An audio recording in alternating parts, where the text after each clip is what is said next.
আজ আমরা এমন এক সমাজে বাস করি যেখানে শিক্ষাকে পণ্য বানানো হয়েছে। হ্যাঁ, সেই শিক্ষা যে শিক্ষা আমাদের সবার মৌলিক অধিকার।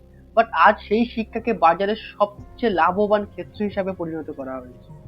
নমস্কার, আমি মফি আর welcome to my YouTube channel Bongu. আজ আমরা এই ভিডিওতে দেখে নেব বেসরকারি শিক্ষা ব্যবস্থার কিছু অন্ধকার দিক যেগুলো আমরা সাধারণত দেখতে পাই না, বাট প্রতিদিন আমরা সেগুলো অনুভব করি। সেগুলো তো চলো ভিডিও শুরু করা যায়। একটা সময় স্কুল ছিল জ্ঞানের মন্দির, যেখানে একজন গুরু, কয়েকজন ছাত্র আর একটা ব্ল্যাকবোর্ড। সেখান থেকেই জন্ম নিত জ্ঞানের আলো। কিন্তু আজ স্কুল মানে air condition classroom, digital board, hifi lab আর বিশাল বিল্ডিং, ঝাঁ চকচকে রং। শিক্ষার জায়গায় এসেছে এডুকেশন ইন্ডাস্ট্রি, যার উদ্দেশ্য জ্ঞান নয়, আসল উদ্দেশ্য হলো মুনাফা, টাকার অঙ্ক। বাংলায় একটা কথা খুবই প্রচলিত, টাকাই সবকিছু নয়। কিন্তু আমরা 2025 সালে এসে বেসরকারি শিক্ষা ব্যবস্থা দেখতে পাই যে পুরো কথাটাই উল্টো, যে এখানে টাকাই সবকিছু।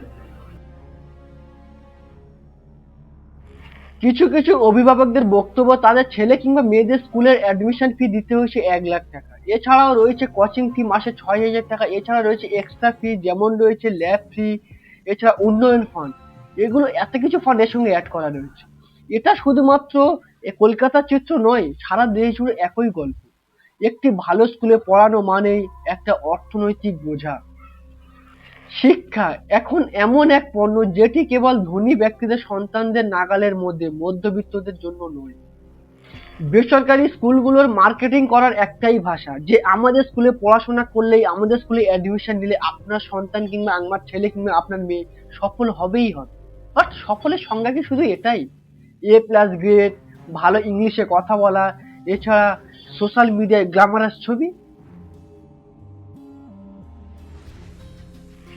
এই বেসরকারি স্কুলগুলোতে প্রতিনিয়ত একটা করে টেস্ট নেওয়া হয়, আর এই টেস্টে কিছুটা কম নাম্বার পেলে স্কুলের শিক্ষক কিংবা শিক্ষিকারা সেই ছাত্র কিংবা ছাত্রীকে এসে বলতে থাকে যে তুমি নাম্বার কম পেয়েছো, তুমি পিছিয়ে যাচ্ছ, তোমার লাইফে কিচ্ছু করতে পারবে না, তুমি জীবনে সফল হতে পারবে।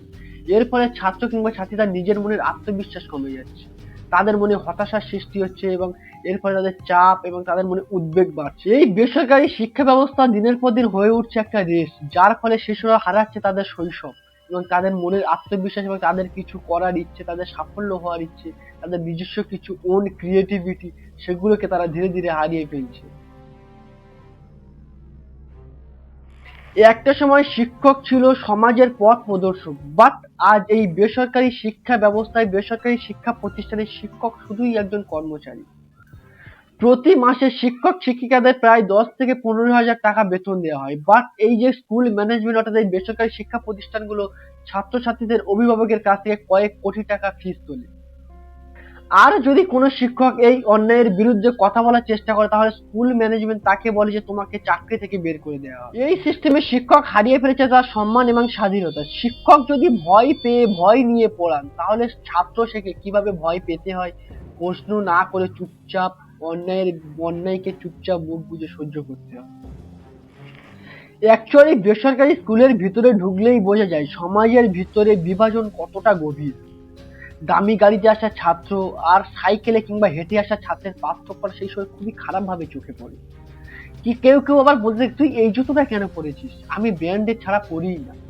তো এই পরিবেশে তৈরি হয় সামাজিক বৈষম্যতা এবং বিভেদ।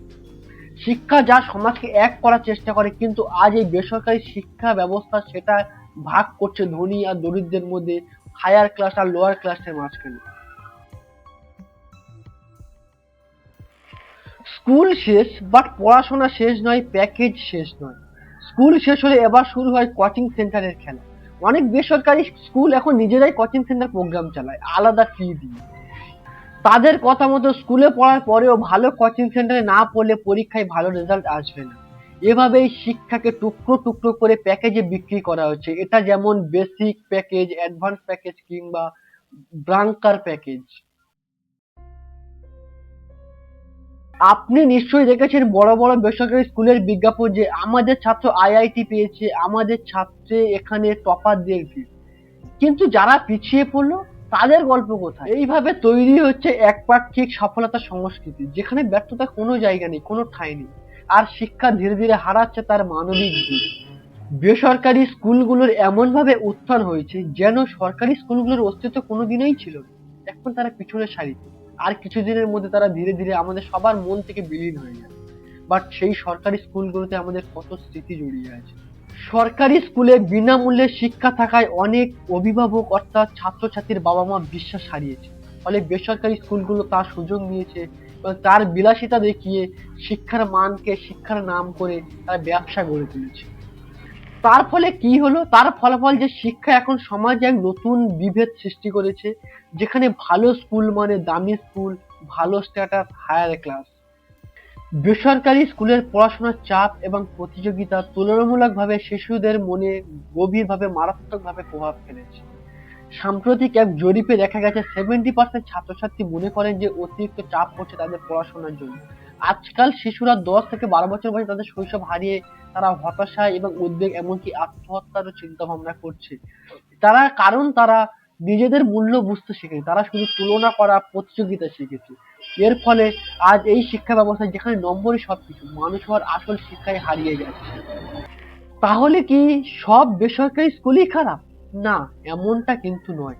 অনেক ভালো স্কুল আছে যা সত্যিকারের শিক্ষা বোঝে, কিন্তু সিস্টেমটা এমন হয়ে গেছে যেখানে শিক্ষা নয়, ব্যবসায় মুখ্য কারণ হয়ে উঠেছে।